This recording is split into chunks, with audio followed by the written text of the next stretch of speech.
brought to you by the EveryDollar app. Start budgeting for free today.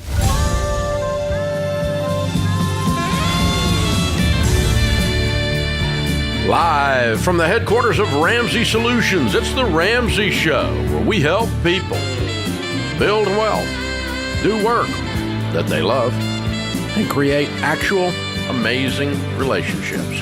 I'm Dave Ramsey, your host. Thank you for joining us. America, we're glad you're here. Ken Coleman, Ramsey personality, #1 best-selling author, host of the Ken Coleman Show on the Ramsey Networks. He's going to help us talk about work and careers and making money while we work on all sides of your life.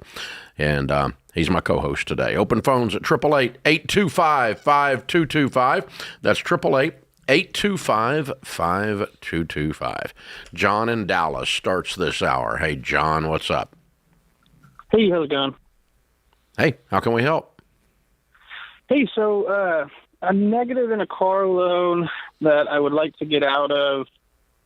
The loan is about $50,000 right now. And the quotes I've been getting are somewhere around 43 to 44. Mm-hmm. And the quotes you got were from who? One was from Jeep. I think the other was from CarMax. Okay. All right. So what kind of car is it? Jeep? Yeah, it's a Jeep. Okay, cool. What is the exact payoff? Have you called and gotten that? Yeah, it's just $50,460 something. Cool. All right. Well, there are 3 numbers when you get ready to sell a car that you can look at. What you were given was a wholesale number or a trade-in value. So if Jeep or CarMax buys that car for $43,000, that tells me that they can sell that car for more than that, and that's why they're buying it. They're adding inventory to their lot, and obviously their goal is to make a profit when they sell a car off of their lot. So if they buy it for $43,000, they're going to put it on the market over there around $47,000 or $48,000, whatever, something like that. Does that make sense? Yes. Second number is a private sale number, which is an individual selling to another individual. That would be the number you need.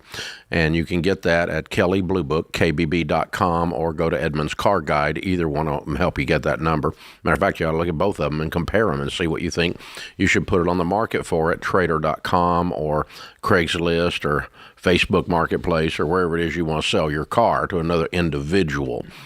The third number is a retail number, which is what the Jeep dealership is going to put the car on the lot for because they are a retail establishment. You don't have that option because you don't have a car lot. It's not illegal for you to get that much money for it. It's just unlikely you're going to get that much money for it. So I think your car is probably worth $47,000. I might be wrong, but when you look it up, you're probably going to find it to be about something like that. Who do you owe the $50,000 to? It's Chrysler Financial. The issue that I have seen, though, is right now it seems like the same Jeeps on the lot brand new are going for 46 or 47. You got something wrong because they would not have offered you 43 for it. Because your Jeep is used. Yeah, I got a warranty with it. I don't know if that. That's great. You did it's horrible, but it's great news for this situation. So when you pay off the Jeep and sell it early, they will give you a partial refund for that upfront purchase on that warranty. That's probably worth a couple of grand. But listen to me carefully, okay? The chance that the Jeep dealer, will pay $43,000 for a used Jeep that they have to sell for $43,000 is 0. And if they're selling the exact same Jeep for $48,000, one of your numbers is wrong. Because it doesn't add up. I mean, if the actual exact same Jeep's selling for $48,000, it would make sense a used one like yours is selling for less. Agreed? Agreed. And if they're going to resell yours after they buy it from you, they're going to make a profit. So if that's selling for $48,000 and $46,000 is what the used Jeep, or $45,000 is what the used Jeep is, they're offering you less than $43,000. So you got something else going on here. You're trying to figure out some way you're trapped and you're not. So how bad's your credit? Mid 600s. I filed for bankruptcy maybe like 4 years ago, right when the pandemic started. Yeah. So your credit sucks. Okay. Yeah. So what you've got to do is you have to find the difference. Let's pretend that you can sell the car for $47,000, like I'm saying. Then you need the $3,000 difference, $3,400 difference. You got to come up with that money. Either in cash or you got to borrow it. That's why I was asking about your credit. And if you go borrow $5,000, buy you a $2,000 car, and write a check for the difference on this when someone else buys the car, then you're out of it and you're free. But that's what you're going to have to do, because this thing's strangling you with an $850 payment. It's beating the snot out of you. And if you're like me, John, when I've done stuff like this, every time I write that check, I feel dumber. Every time. Just the very act of doing it, Ken. Yeah. And I would say there needs to be some intensity on this. Intensity on everything that Dave laid out, your three options. Intensity to sell something, go make some extra money, attack this thing so that when you sell it, whatever gap you have there, you're able to get a beater or something else and put this thing behind you. But this has got to be handled with intensity. It really does. If you're still sitting around paying an $850 payment 6 months from now because you haven't taken action, then you just keep hitting yourself. You just keep beating the snot out of yourself every day. And so the faster you get out of this, the less damage it's going to do. Because let me tell you, 100% of the time, Jeeps go down in value. So the longer you hold it, the wider the gap is going to be. Right now, the gap is the least it's ever going to be. That's exactly right. So Ken is smart. He's telling you the truth. You got to get out of this thing. You got to get fired up about this and go like, my hair's on fire. This matters. I got to do this. I got to get after it. And, borrow the difference, sell something, take 6 jobs, come up with the difference in cash, whatever it is. And because the quicker he gets out of this, the quicker he gets a $10,000 raise. It's that simple. Yep. $815 a month. That's right about, just shy of $10,000. That's a lot of money. Yeah. $833 a month is $10,000 a year. Yeah. You get a $10,000 raise. That would motivate me. Motivate me to never take out the payment in the first place. That's exactly right. There's that, right? So, guys, cars, all of us in America, as a culture, we are stupid about cars. It's the largest thing we buy that goes down in value. And so you take a $50,000 car and you drive it for 3 years, you're going to lose 60 to 70% of that money. It's going down in value like a rock. That's where Chevy gets that, like a rock, okay? And so, they go down in value. And so there's nothing evil about having a nice car. What's bad is when your nice car has you. And it has you when you bought a car you couldn't afford, that's going down in value. You've got too much tied up in a depreciating asset. And worse than that, you financed it. Worse than that, you fleeced it. Oh, you're getting fleeced. That's a bad idea. Don't do that. That was my sheep impression to go with the fleece joke. Y'all got it? Okay. So, yeah, really, seriously. And I'm like you. I like a nice car. I drove a nice car today, but I can afford to take the losses as a percentage of my net worth, percentage of my income. But most people, man, cars are killing you. They're killing you. This is The Ramsey Show.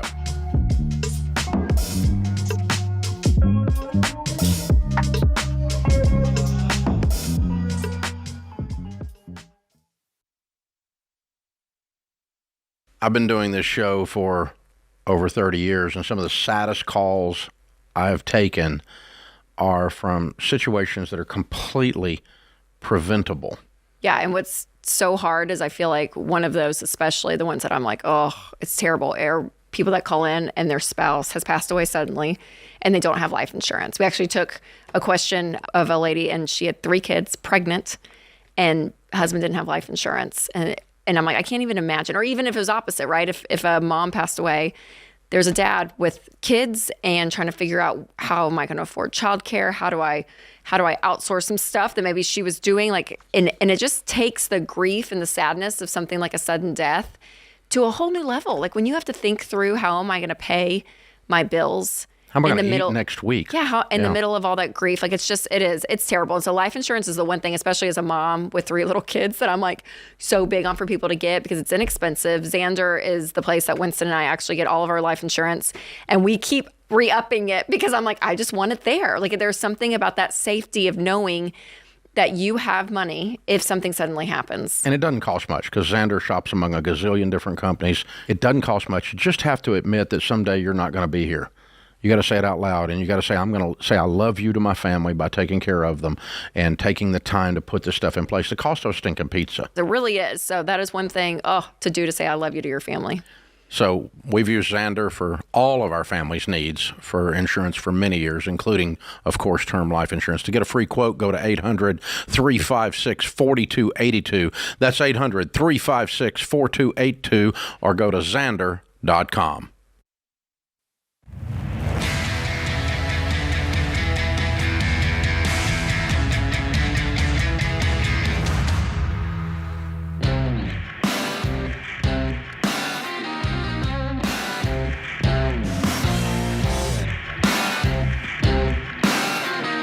What would it be like to have no debt, $1 million in your 401k? That'd be pretty cool. You know, we've studied people that have done that, tens of thousands of them since we started doing this 30-something years ago. None of them accidentally did that. They didn't wake up and go, whoa, look what happened. They're not shocked. It was a series of steady habits and behaviors. And Ken, we see habits and behaviors change everything in every area of our life, right?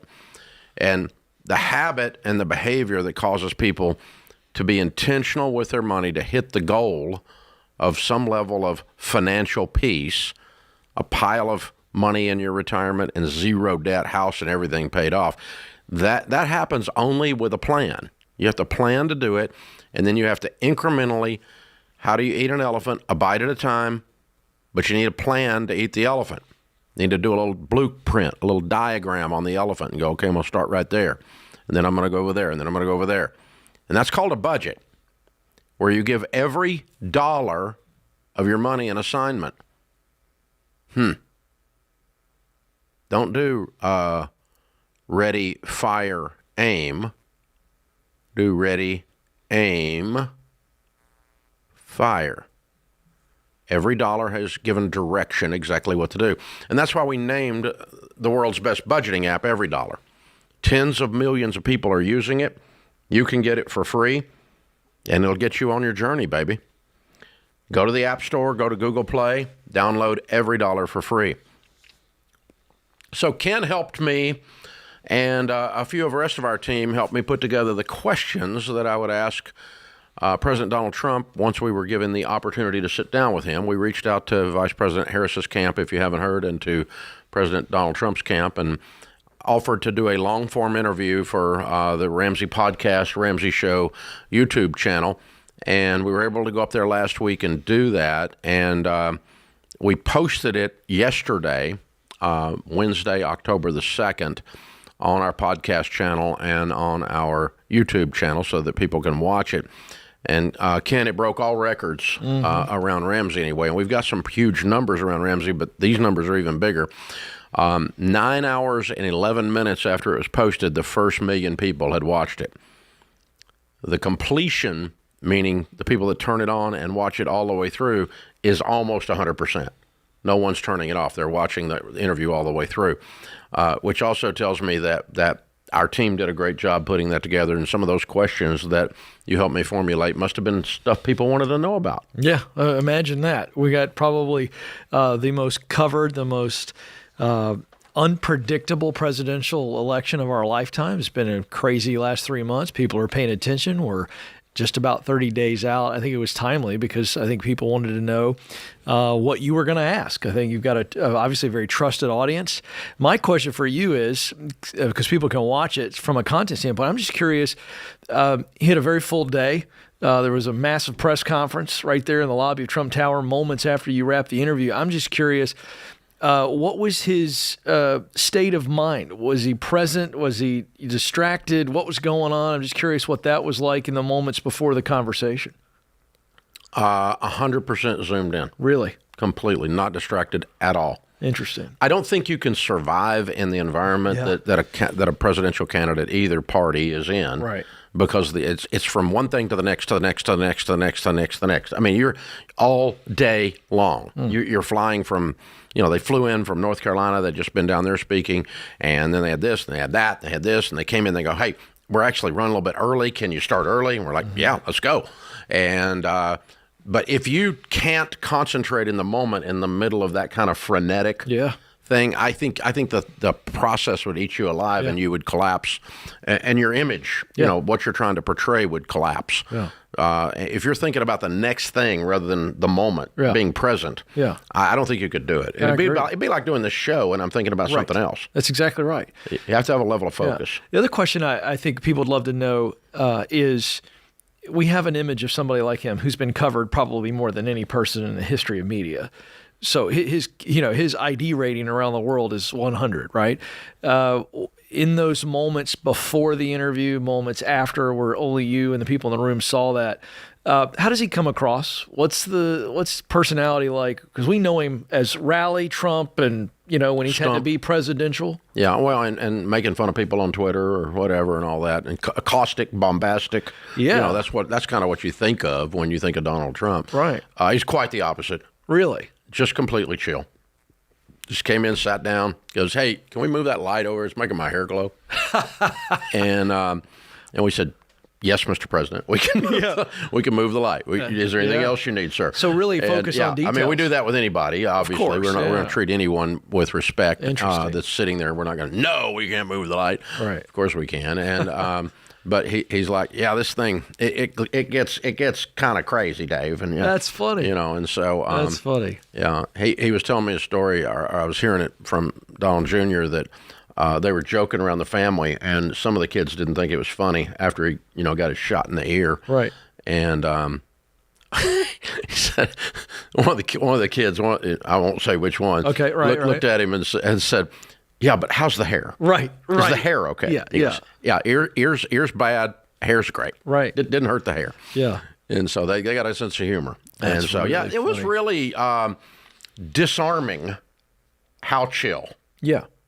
Because you kind of get amped up because you got to meet the energy, right? Right. You got to be energy with energy, and otherwise it's going to look weird. And be weird. But it was just like, I wanted it to be down. I wanted to not have stump, bombastic, crazy Trump. I wanted to meet the guy. Yeah. And I wanted our audience to meet the guy, and 90% we got that. The other thing I was going to ask you that I think is interesting is. Again, we have this perception of him. He's got a business, obviously, owns so many different types of businesses within his empire. What was the interaction like in the tower with the team? Because I think that, if people come to Ramsey Solutions, you come to one of our live events, what they will experience is what you require, which is high touch, high efficient service, the way we try to treat our fans. I've been around you a decade, been an employee, been around you for 2 decades, work with you and for you for a decade. You require that, and thus it's a system. We have created a way, a standard that you have required, and how we treat people, and people comment on all the time. I'm curious, being in his world for those moments, what did you notice about the professionalism? Did you see any culture things? Because you really talk a lot about that with EntreLeadership. You and I, we teach a lot on leadership. And we've got the EntreLeadership brand. We speak to these small business guys, and we end up in discussions with teams about leadership and helping people run their business and leadership issues. And, you can tell by the way the team is acting, are they looking around like fear? You can see fear in their eyes, or fear. Zero fear. And they were cutting up.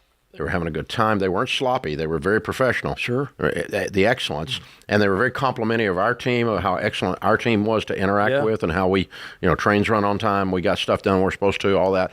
So there was this mutual respect. And, we're just standing around for 20 minutes or 30 minutes talking and talking to Secret Service guys and the Homeland Security guys and the other Secret Service guys and the other Secret Service guys and the other Secret Service guys. Right. And, but his social media team, they're the ones that put this whole thing together, because obviously this falls in that bucket.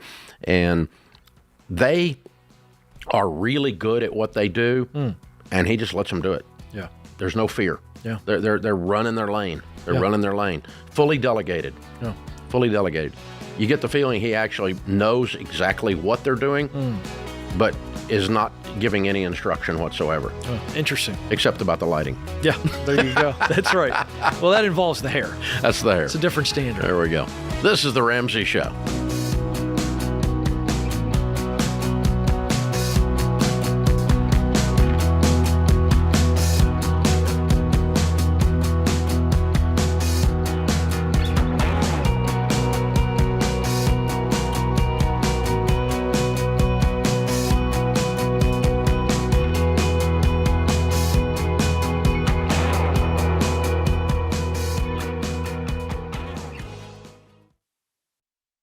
You've been gazelle intense, you've eaten more beans and rice than you knew existed, and now you're ready to make your biggest investment better. Blinds.com is a great way to dress up a room or your entire home. Whether you're comfortable with do-it-yourself projects or you don't even know what a Phillips head screwdriver is, well, trust Blinds.com to take care of you like Ramsey would. You can do the measuring and installation yourself, or you can let Blinds.com's professionals handle everything for you. Blinds.com offers a completely hassle-free experience.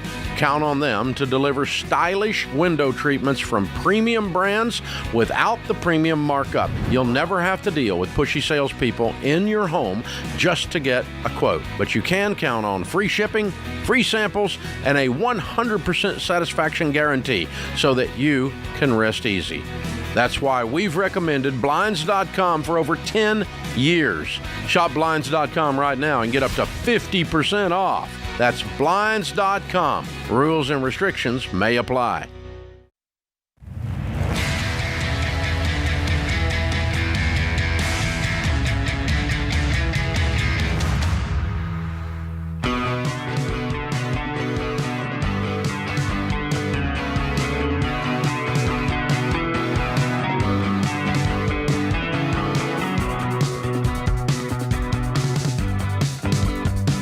Ken Coleman, Ramsey Personality, is my co-host today. #1 best-selling author of the book Paycheck to Purpose. Abigail is with us in Minneapolis. Hi, Abigail. How are you? I'm doing good. How are you? Better than I deserve. What's up in your world? Not much. So I guess my question today is, I'm in quite a bit of student loan debt, and I have a job that I love and a career path that I think I love. But with the amount of debt that I'm in and the amount of money that I'm making, I just don't see how it's practical to do that. What are those two numbers? How much do you make and how much debt do you have? So I'm in about $160,000 debt. It's all student loan debt. I don't have any other debt. I make currently $65,000 at my salaried job as a judicial law clerk. And then I work another job as an event manager, and I probably bring in about $1,000 a month on that. Okay, a judicial law clerk. Is that what you said? Yes. Okay. And your degree is in what? Yep, so I have a BA, and then I have my law degree as well. Okay. So you have you passed the bar? Yes, I just took the the July bar. So why would you not be a lawyer instead of a clerk? Just in case I didn't pass, I got this job that I am kind of stuck in for like about a year. Yeah, but I mean, now that you've passed the bar, you double your income as a lawyer, right? Yes, if I wanted to go like in private, but I feel like my heart and my prayers have been leading me more into like the public sector and working for the government. Yeah, I don't you're know if I should just not listen to $160,000 that. in debt. You don't take a government job. I'll help you with that. I'll let Ken, the expert, Okay. tell you the same thing. Wait a minute. Yeah, yeah. I wonder what I'm going to say here. Well, Abigail, I love what you're saying, but I would agree with Dave that temporarily we pivot to the private sector, juice that income, knock the debt out, and you can always return back to working for the government and that type of specific work that you want to do. That's not going what is away. the appeal of the government deal? Yeah. I just feel like there's a lot of need, especially There's a lot of on the what? side of need in the criminal justice system. A lot of especially on the side of, need. like, Okay. Yeah, being a And why can prosecutor someone and, like, in the private world not supply someone's needs? Why is it the government the place you go to get your needs supplied? I guess morally, I want to work in the criminal justice system because I feel like there's a lot of issues there, but I don't think I could be a private defense attorney. Right. So yeah, you're talking about the prosecutorial. That's all the government. So that's the answer to Dave's question. If you want to put the bad guys away, in your mind, I want to be on this side of it. I don't want to go to the private sector. Yeah. Yeah. Again, I don't have a problem with that, but the reality is you're not stuck. But you did say something that's interesting. Why are you under some kind of contract? Because you said to Dave a moment ago that I'm stuck in this for a year. What does that mean? Yeah. So when I started the job, it's about a 1-year commitment that you do a law clerk position. And so you have no way around that. We've got ourselves on paper. We got to follow that to the nth degree on that. Correct? Mm-hmm. Yep. Okay. And I have probably like half a year left. Okay. Well, you've already. Did you not think you were going to pass the bar? Well, I just wanted to make sure I had a job just in case I didn't. Yeah, but I mean, you signed a contract to stay, knowing that you were going to go take the bar. Mm-hmm. Yeah. Well, that is what it is right now. So as an event planner, you've come up with an additional $12,000. But right now, you're going to have to slash everything that you can slash and make as much extra income as you can. That's how you get out of this right now until the 6 months is up. But I'd begin this process today, as soon as you hang up with us, mapping out what the path is to the private sector for the sole purpose of making as much dough as we possibly can to knock this out. Because at that income, you can knock that out and get that out of your life. Yeah.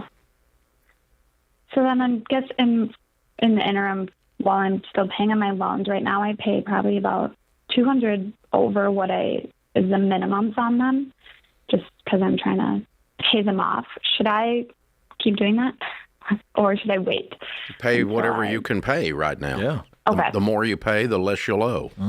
And and as fast as you can, let's move into a higher paying position. Okay. Here's what I'm troubled about, and I'm not positive I'm hearing this, but I'm going to throw it out there because I want to make sure I address it because I don't feel like I've been kind to you unless I do. Sometimes I run into folks who feel like, not in your world, not in the law world, but just in general, that okay, I can do this thing that I do, this skill that I have, and if I work for a nonprofit ministry doing my thing, making 70% of what the marketplace pays for my thing, then I'm doing holy work, I'm doing good work, I'm doing God's work, I'm helping people work. But if I go into the private sector, by definition, it's greedy capitalism and I'm a horrible person, and that the only people over there are horrible people. And I kind of think I'm hearing a little bit of that out of you. Like the holy work is at the prosecutorial level, and no one in the private sector is as holy.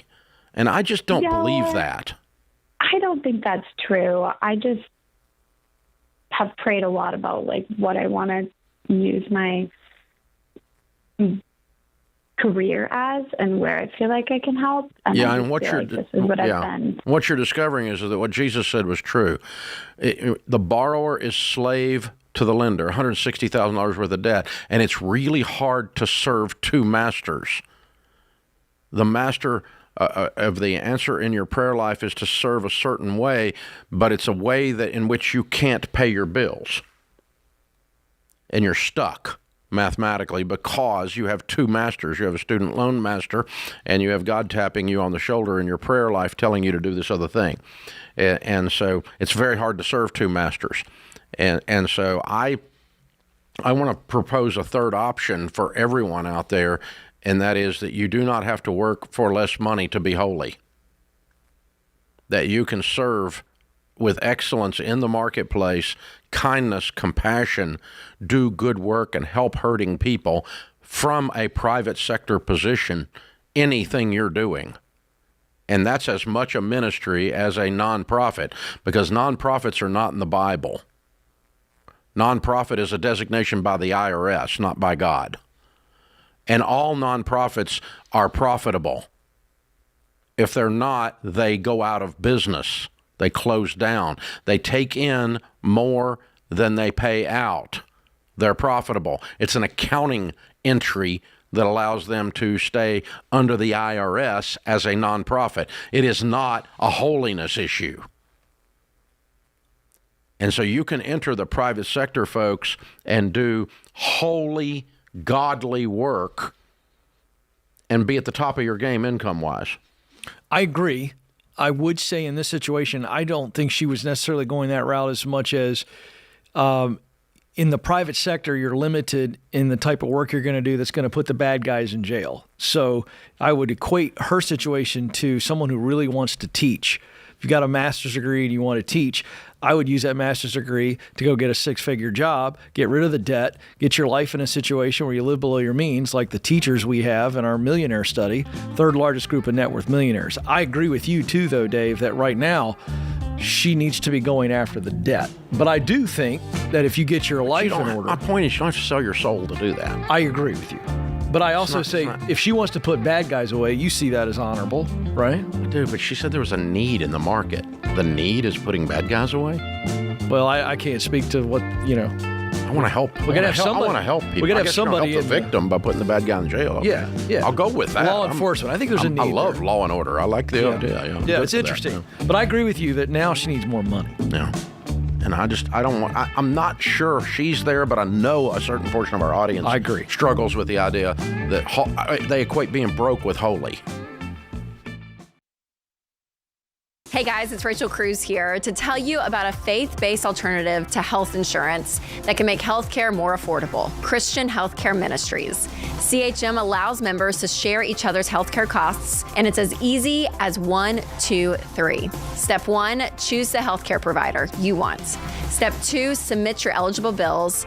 And Step 3, get reimbursed. CHM members take care of your eligible medical bills. With no networks and the freedom to choose your healthcare provider, CHM is the best option for Christians who want to take care of their families and help other believers. Find out more at chministries.org/budget.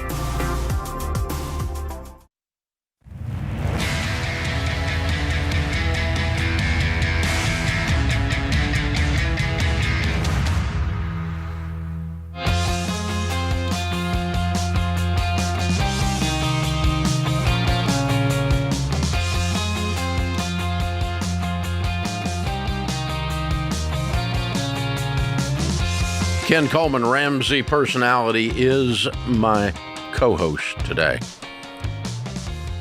Ken, we did I spent a little time with my friend Ben Shapiro the other day, and we were talking about our mutual friend, Rabbi Daniel Lapin. Yes, legend. And Rabbi talks about the Hebrew word in the Jewish, obviously, in the Jewish tradition, Jewish language, Rabbi's teachings for work is virtually the same word as the word we use for worship. And those of us that have a New Testament, those guys play only in what I call the Old Testament. They call it the Bible, the Talmud. And great friends of ours, by the way. We have great discussions. And that word work and worship are the same word. So in their mindset, to do your work well with excellence in service of others is an act of worship. Yeah.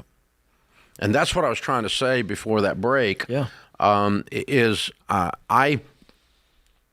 think that a plumber that loves God and does excellent work at a fair price, treats people with kindness, shows up on time, cleans up his mess, does the work, and people that he's doing his work, what we would call in the New Testament, as unto the Lord in 2 Corinthians, right?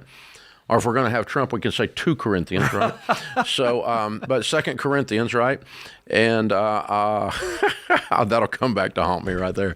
But I'll hear about that by nightfall. But anyway, do your work as unto the Lord. Your work matters.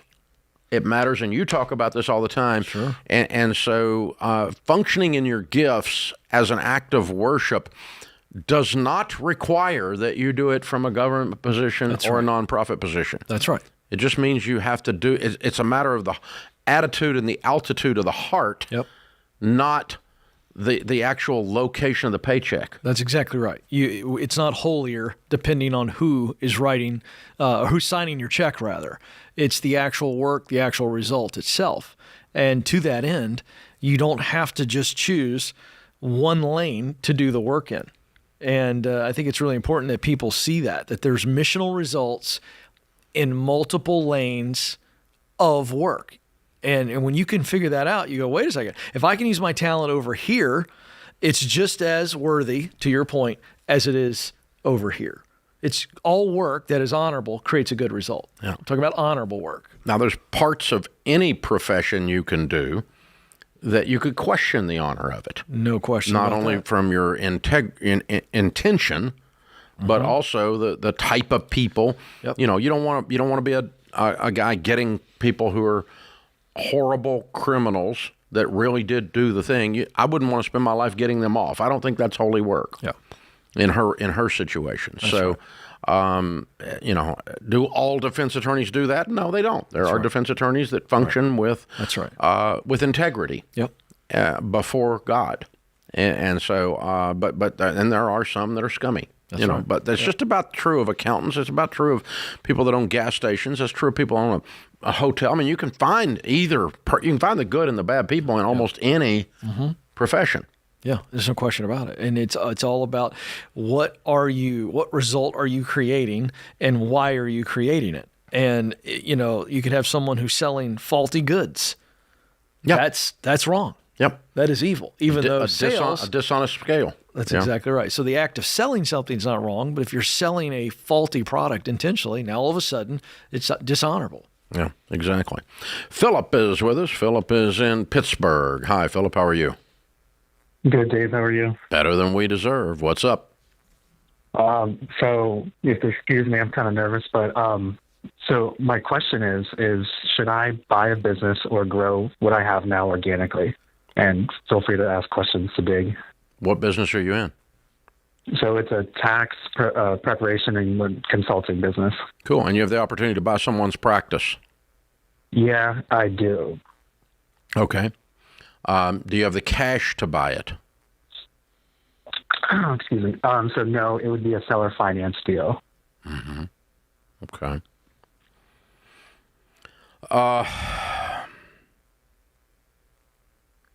Well, I mean, it's all about a mathematical thing, and then we've got to structure the financing where I'm not about to throw up about it. So and I'll help you with that too. But the question is, what are you talking about paying for it? So we talked about $225 right now, and the yearly billings are about between $175 and $190, or $175 and $180. I'm sorry. Okay, so on $150,000, what's your net profit? 150. It'd be what she had. It's probably around like 75. So 50 cents. You got a 50% margin on this. Yeah. Because it's largely service-based. It's got to do with your hours, right? Do you have the capacity to take that on? I do. What are you generating in your business? What's your revenues picture? So right now, organically, I started at the beginning of the year. It's about 30 so far, and that's part like a side hustle as well. I work full time as well. What's your day job? Basically the same thing. I do tax planning and consulting. I don't do preparation as much, but how much do you make? That What do you make in your day job? 90. And how much of the 30 on this side accounting hustle are you keeping? What's your profit margin on that 30? So on that, I actually have only taken maybe like $5,000. I've put a lot of it back into it to grow it. How much you got in savings of the side hustle? On the side hustle, like 5,000. What are you thinking is the benefit? You called us. I'm curious, before you got on the phone with us, what were you thinking the benefit would be of buying this other agency? I think the benefit for me would have been just to be able to work for myself. So my whole family is entrepreneurs, and I have always wanted to do this. And the lady who approached me is older, and I just wanted to work for myself. Does that make sense? Yeah, of course. And I feel like I've always wanted to do it, and this just kind of fell into my lap. My line of questioning is trying to get you to reconcile what the true benefit is, because I'm pretty proud of the fact that you've launched something on the side in the same, you got a good day job and a good salary, and you've managed to put money back into the side hustle. You got a little bit saved, and retained earnings is what we call it in EntreLeadership. So I'm sitting there going, if I'm you, I'd probably go the more patient route, because I don't see a huge windfall to even take on this financing. I don't think it's enough of a benefit to take on the debt. Doesn't make sense to me. Yeah, and that's actually the line of thinking I came across like a week ago. Like, we were supposed to move slower with this, and then that's kind of what I thought like a week ago, and that's kind of why I'm calling as well. I wouldn't do it. Yeah, here's the thing. We need to separate. You don't want to buy a job. Yeah. You want to buy a business. That's good. And so if I were going to buy this business, I'm not going to do the tax prep. I'm going to hire someone to do the tax prep. Now, if I buy the business and I can generate 150 if I keep enough of her clients from 200, I can keep 3/4 of them. That'd be a pretty good keep. I got 150. I'm going to have a gross profit of 75 on that, and then I've got to pay someone to do that work. And I'm probably going to have to pay them $50,000 to do that work. Agreed? Yeah.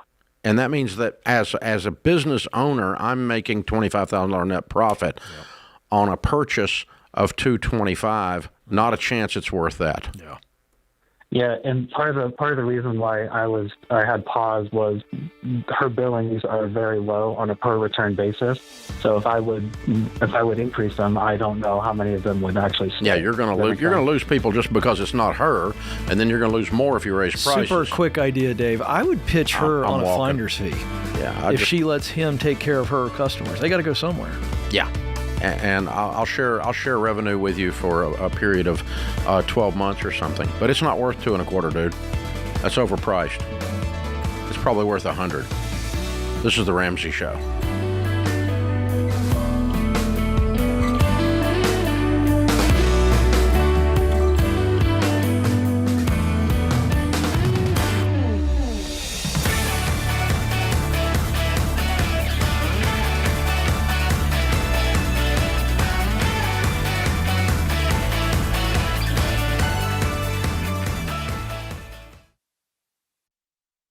Before we get to the next caller, I got some good news for you. Even when this portion of today's show runs out of time, there's still plenty more for you to tune into. Just head on over to the Ramsey Network app to finish today's show for free, right there on the home screen. And if you don't have the app, just search Ramsey Network in the App Store, Google Play Store, or click the link in the show notes for an easy download. You never know what call's coming up next. So finish today's episode in the Ramsey Network app today.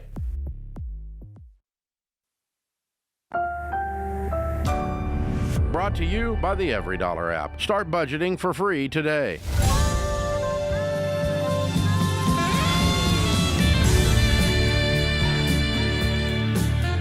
Live from the headquarters of Ramsey Solutions, it's the Ramsey Show, where we help people build wealth, do work that they love, and create actual amazing relationships. Ken Coleman, Ramsey personality, host of the Ken Coleman Show, #1 best-selling author, is my co-host today. Daniel is in Houston. Hi, Daniel. Welcome to the Ramsey Show. Hey guys, thanks for my call. Sure. How can I help? I have a question about budget. I want to know if my wife and I are going overkill. So my wife and I, we recently moved in together. We're relatively recent college graduates. Household income is about $200,000. Take home is about $145,000. That's post 401k, life insurance, health insurance, and HSA deductions. We have a 6-month emergency fund. We have 0 debt. And now the goal is for her to become a stay-at-home mother one day. But up until that day, the discussed goal is to invest my income and live off hers. In other words, of that $145,000 that is take-home, $85,000 is mine and $60,000 is hers. So invest 60% of her take-home income. Is that overkill? Your home is paid for?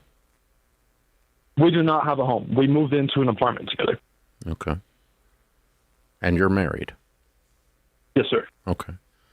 All right. You said that, but I was just double checking the way, because usually it's kind of like automatic. You move in together once you're married. So I'm just making sure I got this right. Okay. Okay.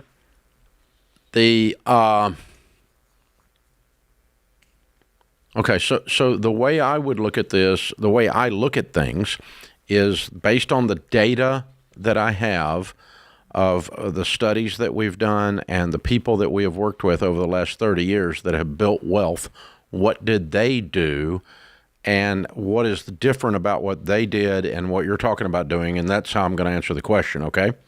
So in other words, as we studied 10,000 millionaires, how many of them did what you did? Lived in an apartment, did not buy a house, watched their rent go up every single year, which you can 100% count on rent going up your entire life as long as you rent every year. Until you buy a house, and then it doesn't go up anymore. So the house goes up, but the rent doesn't go up. Very, very few people that we have studied or that we know of and have tracked with that became wealthy used that plan. Instead, what they have done is they bought and then paid off a home by investing a little less and using the difference to save towards buying that home, because the largest line item in the math in your budget every month is the largest item is cost of housing. And when the largest line item is rent and it goes up every single year, your largest item is out of your control.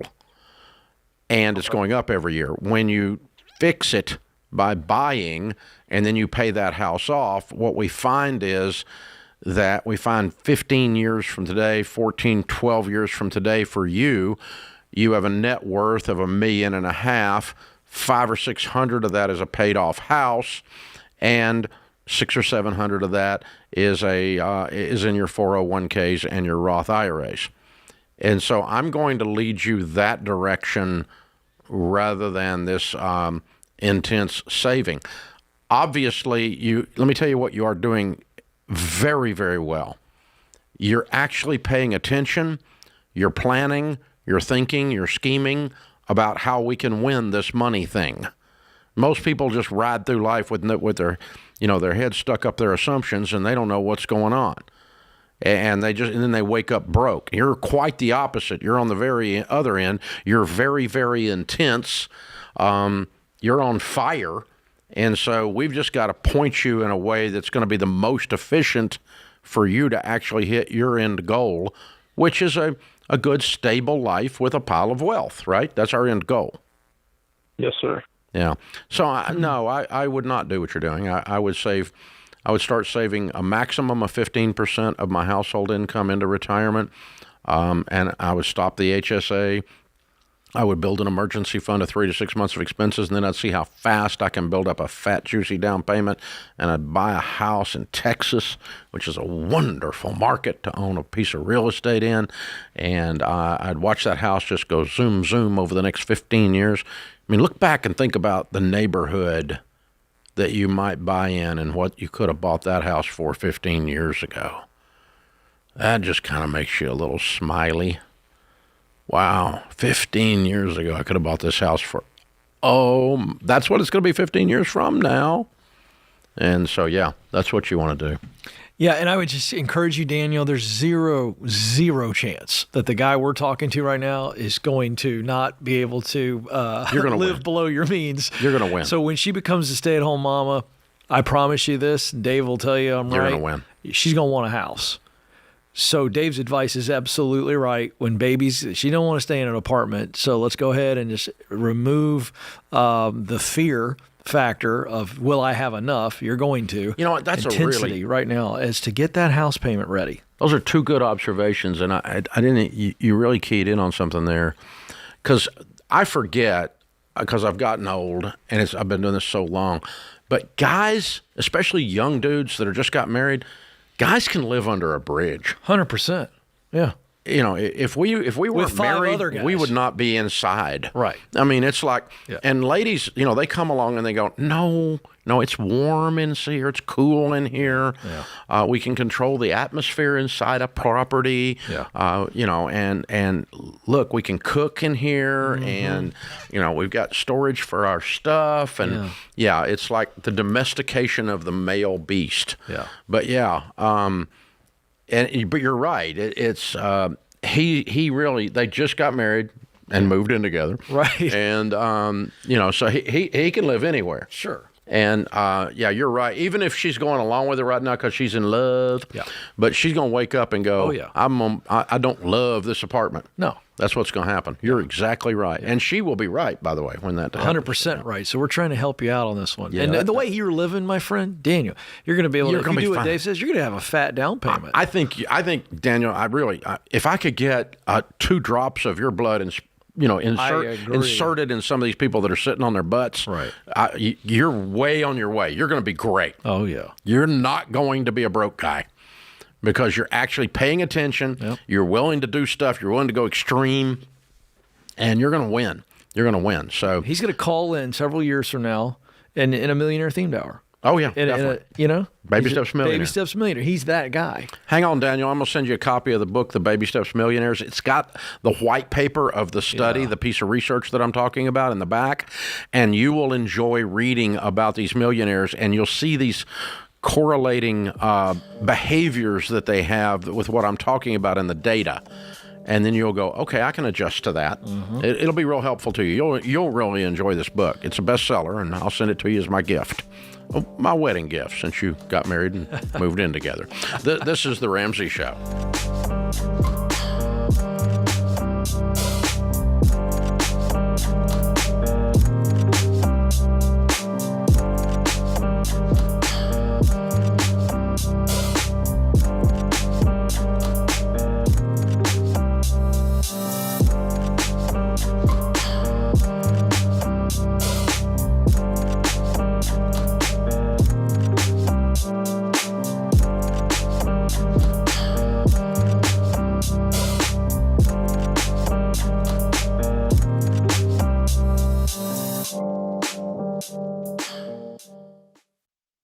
A lot of financial institutions don't care too much about you, but they care a lot about getting their sweaty hands on your money. They have fancy furniture and marble columns in their lobbies because you're paying for them with high fees just to access your own cash. But Fairwinds Credit Union's different.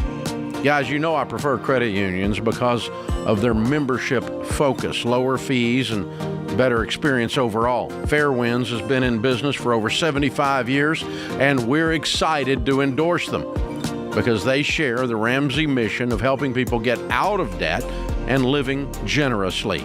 They won't try to force debt products and loans on you, and it's easy to join Fairwinds no matter where you live.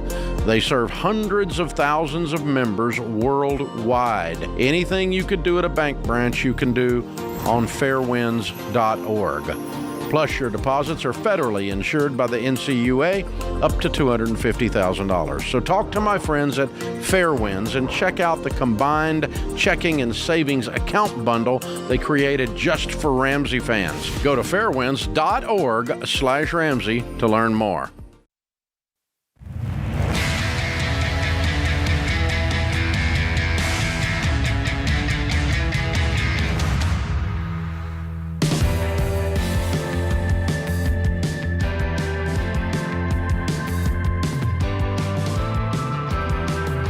Ken Coleman, Ramsey Personality, is my co-host today. The Ramsey Show question of the day is brought to you by Why Refi? Student loan debt is a swamp thousands of people find it hard to escape from. Don't be another statistic in the student loan swamp. For distressed, defaulted, private student loans, there is Why Refi. We trust Why Refi because they help you get this straightened out. You get a low, fixed interest rate that you can get in your budget. No one else will touch these loans. These guys are the ones helping people right here. That's the letter Y, REFY.com/Ramsey, YRefi.com/Ramsey. Might not be in all states. Today's question comes from Derek in South Carolina. I recently got promoted to private client banker for a national banking chain. This will probably be as high up the ladder as I can climb without being a financial advisor, branch manager, or business banking specialist. My position is a sales role where I bring home about $100,000 a year. I really love the finance world, but the more I listen to your show, it's getting harder for me to push loans, credit cards, and various investment products that I don't believe in like I once did. I don't want to hit the restart button because I love the finance world. I have my SIE and my Series 6 licenses through my employer, and they will pay for my education if I do not want to go to college. If I do want to go to college for a degree. What field in finance would you suggest I pursue? I love the idea of financial planning, but I don't want to push products or make the same amount of money that I'm making now. Well, I just when I read this, I go, good for you. You're not a bad person, so I understand. I love the values that are coming across in this question, but you're not a bad person, so take the guilt jacket off for the moment and go, all right, I do have clear values that are going to guide me, and you can absolutely help people win in their finances without pitching products that you disagree with. And I think of investment professionals and things like that have such a huge role in the people's lives that we've been coaching for years. And I think that's a great field. If you want to stay in finance, then get in that space and help people with their long-term investments, and just refuse to, get involved with a firm or the kind of products that you're worried about. But I don't think you have to switch gears at all. But Dave, I'm curious, this is more your world, and you have a greater understanding of that. What's your take on this question? Oh, your answer is exactly right. I mean, just the SmartVestor pros that we have, that are people that in the Ramsey Trusted Network that we send our listener to, they have the heart of a teacher. They're not pushing any products that are bad products. They're simply helping somebody get their Roth IRA started, or get their kids' college fund started, or roll over their 401k. And they teach you what you should do. And then once you understand and decide that that's what you want to do, then they help you do it. Yep. They actually make the transaction for you.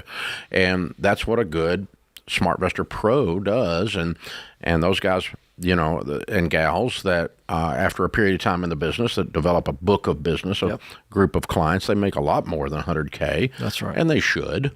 And I'm fine with that. But you don't have to be you don't have to lose your integrity to be in the financial world. There are plenty of ways to do it right. But I think there's more ways to do it wrong, which is what you're observing. That's exactly right. And so you just have to get with someone where you say, gosh, if I don't feel right about that, I'm not going to do it. And they go, oh no, you have to do it. Well, that's not where you want to be, right? That's exactly right. So yeah, I would just what I might do is just click on some of the SmartVestors on our website, see if you can get to sit down and talk to one of them about joining their firm, or if not, at least maybe one of them will let you buy them a cup of coffee and they'll tell you how the business works. That's my great advice is just to sit there with somebody and go, hey, I want to get in this space. Give me the good, the bad, the ugly. What do I need to do? Is there an opportunity for you? And I think his litmus test on this is, I need to be in the world of finance where I'm helping people achieve freedom, not in the area of finance where I'm saddling people with debt. And I think that's the simple litmus test for him. And it comes from a good place. Yeah, it's great. But, I mean, you're not going to be working for a bank. That's correct. 100% of the time, exactly a bank employee is going to be forced to sell debt products. That's right. It's where banks make their money. It's what they do. And, there's no, I mean, it's like asking a dog if it's hungry. Yeah. Of course it's hungry. Of course a banker sells debt. It's what they do. Of course they think home equity loans and credit cards and car loans and lines of credit and or that they think, that's the cat's meow. And obviously you've come to the conclusion that we have that's not a good plan. Kelsey's with us in Portland, Oregon. Hi, Kelsey. How are you? Hi, Dave. It's so great to be on your show. Thanks so much for taking my call. Sure. What's up? All right. So my question for you today is it okay for us to spend 28% of our take-home pay on our mortgage payment? Well, it's okay to do whatever you want to do. You're an adult. I mean, it's not like you're breaking a law or something. We teach, apparently you realize, to keep your house payment around 25%, but 28% is kind of like 25%. It's not the end of the world. The reason we teach that is that people go out and take 50% of their take-home pay, and then they call me up broke. Right. And they're house poor. Mm-hmm. 3%. That's like saying, okay, I'm not going to do Dave's 25%. I'm going to do 22% because that's going to guarantee I'm a millionaire in a year. No, it's only 3%. It doesn't do it. And 3% is not going to, the other way is not going to condemn you to death and hell and flames. Okay. The 3% is not that big a deal. As long as you get the concept. Now, is this a 15-year? No, it's not. Not in Portland, Oregon. Not going to be able to get. Honey, they have 15-year mortgages in Portland, Oregon, all over the place. They do. That's okay. true. They don't own the house you want to buy. Yeah. So exactly. No, I would not do that. Yeah. Absolutely not going into debt for 30 years and using Portland, Oregon as my excuse. That's bullcrap. No. No, you're going to be in debt your whole life, girl, and that's not what we're signing you up for here. We want you to be wealthy. No. Yeah, I don't want to be in debt my whole life either. You're signing up for it. It's just struggling with a 3-year-old and a 1-year-old in the house we're living in now. Don't blame your children for your wants. Oh. Yeah, that's true. That's true. You want a house. You got house fever. Take a cold shower.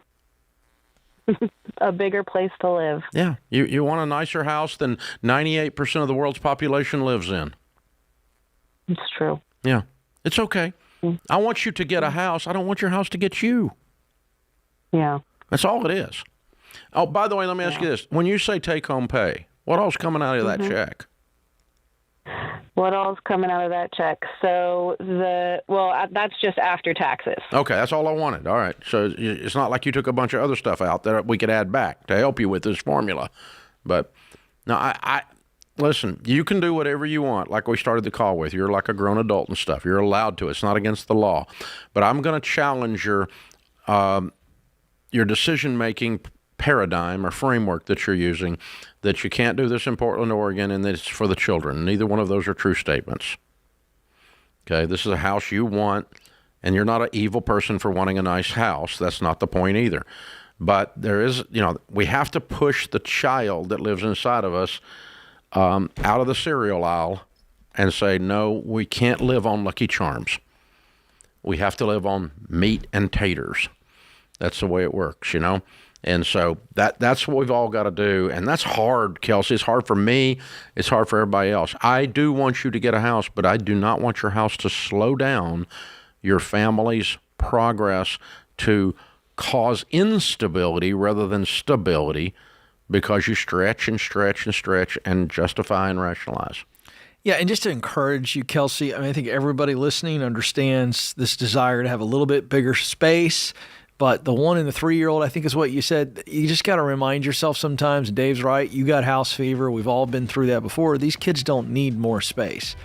The average American family has way more space and way more stuff in that space than they actually need. And so this is about the long-term play. Where do you want to be 20, 30 years from now? And what decisions that you're making right now are going to hamper or hold that vision back? And this is one of them when you got too much house. This is The Ramsey Show.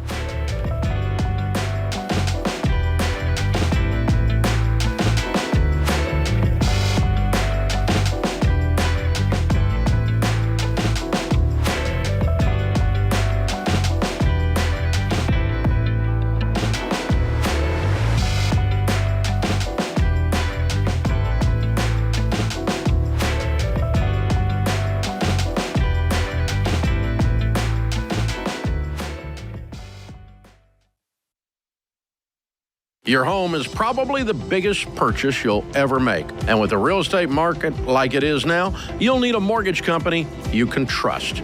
That's Churchill Mortgage. You guys, buying a home is not a button push. It's a process.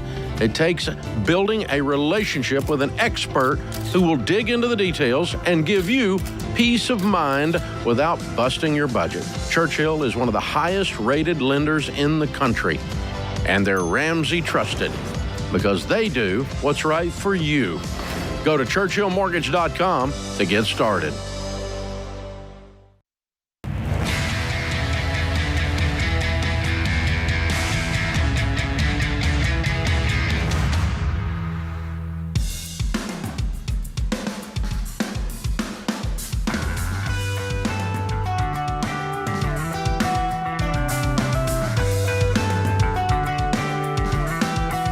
Ken Coleman, Ramsey Personality, is my co-host today. Thanks for joining us, America. We're so glad you are here. In the lobby of Ramsey Solutions on the debt-free stage, Kevin and Kelly are with us. Hey, guys, how are you? Good. How are you? Better than we deserve. Where do you guys live? Griffin, Mississippi, just a little north of Tupelo. Yeah. Well, welcome up to Nashville. Good to have you. And how much debt have you two paid off? $116,000. All right. And how long did that take, sir? A year and 10 months. Wow. Look at you. Great job. And your range of income during that almost 2 years? We started out around $82,000 and ended at $107,000. Cool. What do y'all do for a living? I'm a certified nurse's assistant. Mm-hmm. And I'm a land surveyor, do construction layout. Mm-hmm. Through this process, I actually got my surveying license during the paying off process. Ah, that helped the old income. Yes, it did. Good for you. Great career, both of them. Excellent job. What kind of debt was the $116,000? It was the house. You paid off your house. Look at it, weirdos. You guys are weird. You have a paid-for house. How old are you two weirdos? I'm 35. And I'm 37. And you have a paid-for house. Way to go, guys. Oh, we're seeing a picture of it pop up on YouTube here. Nice place. What's that place worth? Around $290 now. Excellent. Way to go, you guys. That's awesome. Thank you. Look at those smiles. Oh, yeah. I love it, man. My house is paid for. Whoop, whoop, whoop, whoop. Yeah. House is worth $300,000. How much is in your nest egg, your retirement savings? Oh, around 40 in mine and probably about the same in hers, I would Probably. say. Okay, so you're approaching the first $500,000 on your way to being millionaires by the time you're 40, probably. Way to go, guys. Thank you. Proud of you. Very cool. So what in the world caused all this? What happened? How'd you get connected to this Ramsey stuff? Well, we've got some friends that live in North Carolina, Jim and Julie Sly, and she texted me on my 33rd birthday, and we just got to talking about kids. She had kids that were in college age, Mm-hmm. and she said, let me give you some advice on you need to be saving for college right now. And I told Kelly, I said, how can we save while we're this much deep in house debt? So we got to researching it, come across you. I kind of got on board with it, and then she got on board with it, and then I couldn't get off board. So Yeah, too late, right? Too late. Yeah. Like I was going to do most of it, but the credit card deal, I didn't have issues with credit cards, so I thought. And Yeah, I said if we're going to do it, we need to do it right. so we got debit cards. We cut up our credit cards, got debit cards, and you would be you're surprised. still alive. Yeah. Yes. Yeah. It makes a big difference when that money goes the minute you spend it. It Yeah, really you does. do spend it differently, don't you? You do. Yeah. Way to go, you guys. So proud of you. How does it Thank you. feel to not have a payment in the world? We still don't really know. It's unbelievable. Kevin, I'm curious for the broader audience, how much did it cost you and how much time did it take to level up during this debt-free journey, if that's when you did it? And then that gave you some additional income. Give us the data on that. As far as like the How long did it take you? to and get your license. how much did Get it my cost you to license, get yes. that additional income? Oh, it's a 3-part test, and you have to pass each part before you get to the next, Yeah. obviously. And so I started applying probably before December of 23, I guess it was, and I passed it in October. Well, that would have been December of 22, passed it in October of 23. So that long of a process to get through all 3 tests and get my income up. How much from did it that. cost to actually do that? The cost of it, probably no more than $1,000 to $1,500 with test applications and the test fees. Yeah. That's interesting. Cool. And it bumped your income a lot more than that. It did, yeah. yes. It was something I've been putting off for years and should have just went and done it. And when she gave me that wake-up call, it really just kind of boosted our enthusiasm to do something. It's like I woke up when I turned 33, is what I tell people. And when Kelly cut up your credit card, you had to go to work, buddy. You're right. That's right. Yeah, definitely. I love it. Way to go, you two. Who was cheering you on? Who was your good cheerleaders? Probably his parents most. Yeah, my parents helped out a lot with discount daycare is what I call it. And then my boss, Andy, he was a big proponent. He was pushing your plan, and he told me, he said, just do it.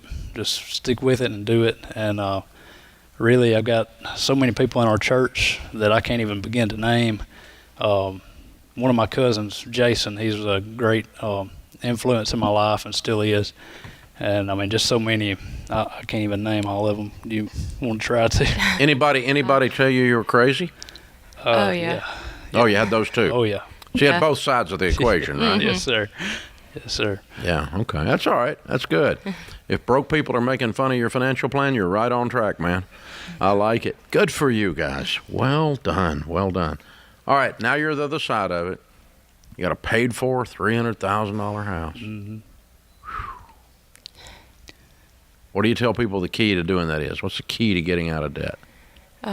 You got to stick together and stick with a budget and live below your means. Mm-hmm. Yeah, you really got to just get to the point where you don't care what people think of you. Yeah. And, There it is. There was something else I was going to bring out through this process. We started really getting serious, cut up the credit cards around October of 22. Is that right? And by December of 22, she started eating right, exercising. I wasn't into that. So she told me, she said, you've got to start doing better because you're making it hard on me. So that got me in gear. And through this whole process, I shed off 65 pounds. Goodness. Yeah, I've lost about 70. And you lost 70? Yes. Wow. Yes. Good. Yeah, So, I mean, between the two of you, you lost a Backstreet Boy. Wow. I lost good. 26% of my body weight. Goodness. You know, Wow. discipline begets discipline. It does. When yes. I find out I can control something, then I find out I can control something else. That has to do with the mirror.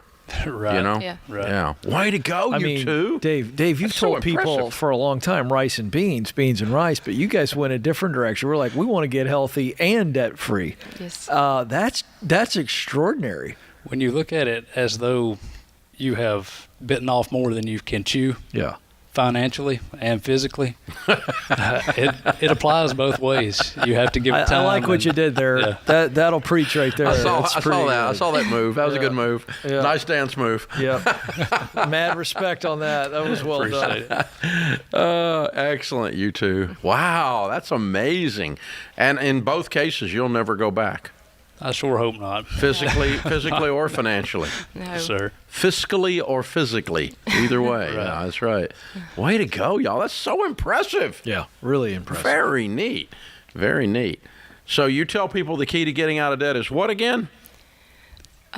Consistency. Consistency. And Yeah. both of us being on the same page, because Yeah.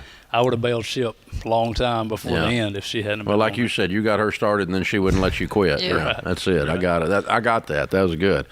Very good job, you guys. And you got how many kiddos? Got Three. three. 3? Are they all with you, or just this They one? are, all three Oh, of okay. them. All Let's three. get them up here and let's get their names and ages, please. This is Kason. He is 3. 3. Mm-hmm.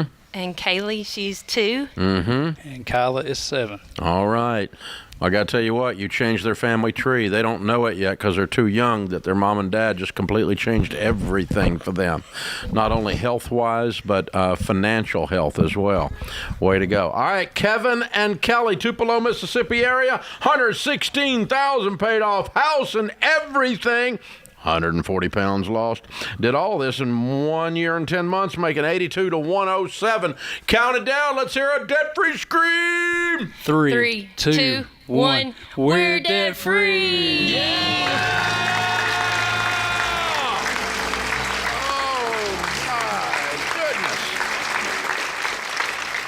That's amazing, Ken. Really extraordinary. The parallels between getting their financial life and their physical life under control. Really amazing. Same problem. Guy in my mirror. Same solution. Guy in my mirror. This is The Ramsey Show.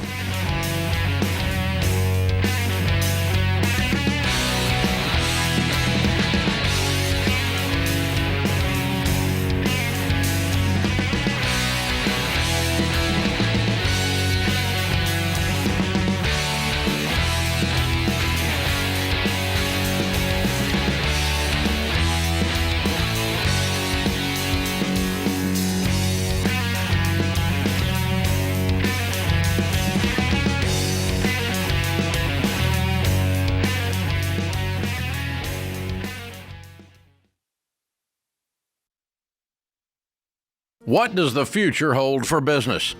Ask 9 experts and you'll get 10 different answers. Economic growth or a recession? Business taxes will go up or down. AI will help us work, or it will replace us all. But there's no such thing as a crystal ball. That's why more than 40,000 businesses have future-proofed themselves with NetSuite by Oracle, the #1 cloud enterprise resource planning system. Ramsey Solutions uses NetSuite, and you should too. Whether your company's earning millions or even hundreds of millions, NetSuite helps you respond to immediate challenges and seize your biggest opportunities. With one unified business management suite, there's only one source of truth for the visibility and control you need to make quick decisions.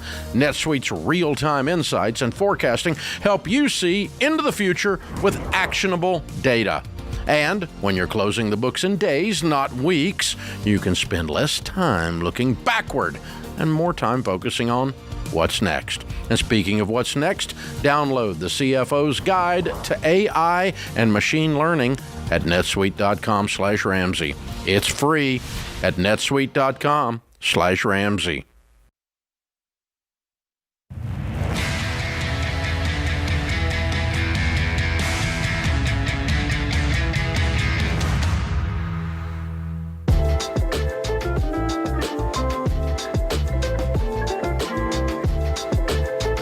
Guys, time is running out to book your cabin on our Live Like No One Else cruise, setting sail March 22nd through the 29th. More than 95% of the cabins are full. There's just a handful left. We can still get you on, though. This isn't your average cruise. It's a premium Caribbean cruise with destinations like Turks and Caicos, Puerto Rico, St. Thomas, and the Bahamas. Holland America's incredible ship. I'll be there the entire week, Sharon, my wife. All of the Ramsey personalities will be with us the whole week. Of course, we've got the pools, the hot tubs. Ken's going to be holding court literally at the pickleball courts. We got the greenhouse spa and salon. We'll all be doing events and talks on the ship. along with our wonderful stops that we're doing and our wonderful guests that we're having, like Stephen Curtis Chapman, comedian Trey Kennedy, Dina Carter, world-class chef Manit Chauhan, and more. RamseySolutions.com/cruise. That's how you do it. Folks, this is the last segment of the show that will be on the podcast and YouTube. If you want the next segment of the show, jump over to the Ramsey Network app. It is free. It's also where you'll find, you found the Donald Trump interview one day early. Lots of stuff happens on the network app that make it worth signing up for. It's completely free. Download Ramsey Network app from Google Play or from the Apple Store. And you can click on the show notes, watch the rest of the show of the app. Everything's there. It's good for you. Abby's in Boston. Hi, Abby. Welcome to the Ramsey Show. Hi, how are you? Better than I deserve. What's up? So I'm wondering if it would be worthwhile to pursue a paid leave of absence from my job or just to walk away altogether. Okay, give us your current pros and cons for walking away altogether. Cons, it's an hour commute, and my father is sick, so that's another con, being far away if something were to happen with him. So the reason you want to do this is you want to be able to go be near him. Yeah. In either case. Okay. But if you walk away, okay, go ahead. What are the pros to walking away and we're walking away from that income? I don't always get along with one of my bosses. Neither does Ken. He's sitting here. That's awesome. Yeah, it's not a good reason. So what are you walking to? I understand your father, and that's a legit personal reason to try to figure out if I should make a change in my life with the job being an hour away, et cetera, et cetera. But what are you walking to if you were to walk away? And I'm talking about income. Do you have another job lined up or some prospects, ideas? I don't have a job lined up. However, I know I could get another position in the industry. Listen, I love your confidence, but I'm not going to walk away from a full-time income, especially when I need it, and I presume that you need it, and you can't have an interruption in pay. I'm not going to leave one place to be closer to my dad and all these changes you need to make without having something already lined up. Why don't you just go get the other job? Yeah. I'm afraid that if I were to start a new job, it would start off on a bad foot already because I'm going to have to take time off, not just because of my father, but because I was diagnosed with something as well. Okay, this is new information. So you have some health concerns. Yeah, it's a new occurrence. Okay. Mm-hmm. And you know for a fact your current company is offering you the paid leave option to try to get healthy? No, no, they're not. Okay, well they're then, not, actually. But you presented that as should I take paid leave or should I walk away completely? But paid leave's not an option. I'm under the impression that it's not up to the employer; it would be up to the state. Okay. But we have some, okay, that's fair. You got me there. But I'm saying we have certainty. I don't feel that we have certainty right now. Phil, you're like, I'm under the impression that the state would give me. I need some certainty on that before I would take that option. Wait a minute. I think you're confused. I don't think the state of Massachusetts requires an employer to give you paid leave. Yeah, that's... The federal government we're required to give you time off unpaid and hold the position for you. That's a federal law for a family situation or for a health situation. Mm-hmm. Family Leave Act. The Family Leave Act is a federal law, but it doesn't require paid. Yes, I understand. Yeah. And I don't think Massachusetts requires paid. I'm okay. Massachusetts is that's a made-up location. I didn't want to give my real location. So I don't think but any state requires paid leave. Oh, even if you were to apply and you were qualified? Apply with who? Do you work for the state? No, I don't. Okay. So just for example, my father, he has cancer. Right. And we applied for temporary disability insurance through the state that we live in. Right. That's not paid leave. That's disability insurance. Oh, okay. Okay.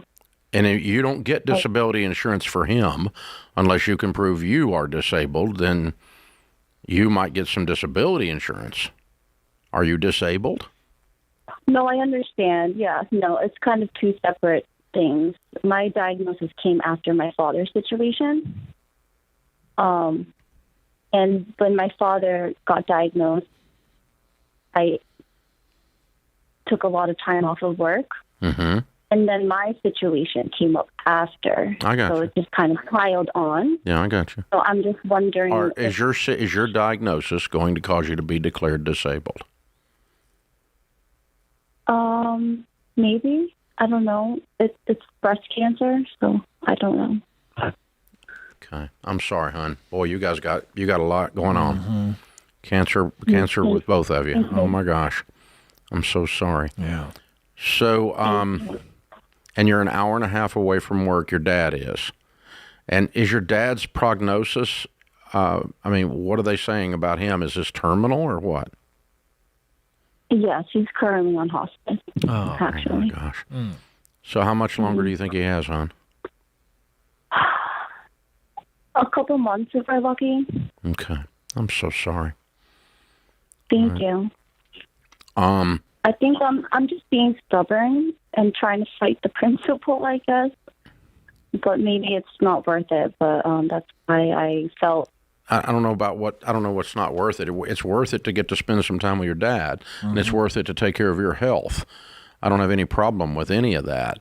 And if that means you walk away from this job, if you've got a way to eat over the next 2 months while you get some care and you provide some care to your dad in his last time here, I think that's a wonderful move. Mm-hmm.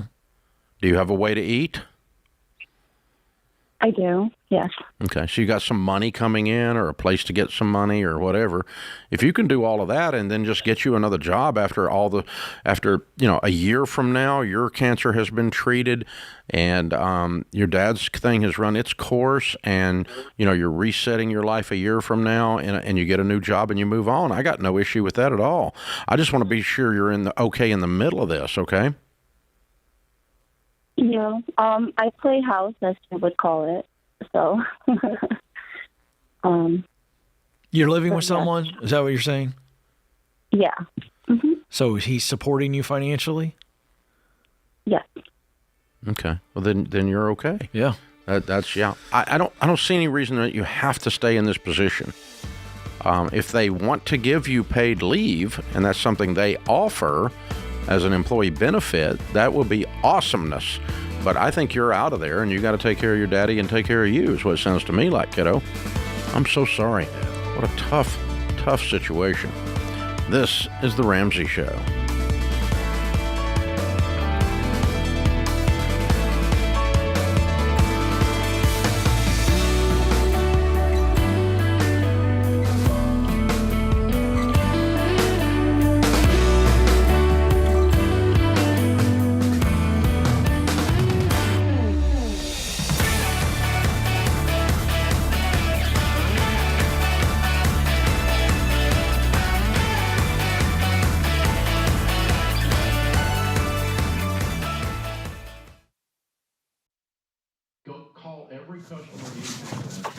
Hey, what are you still doing here?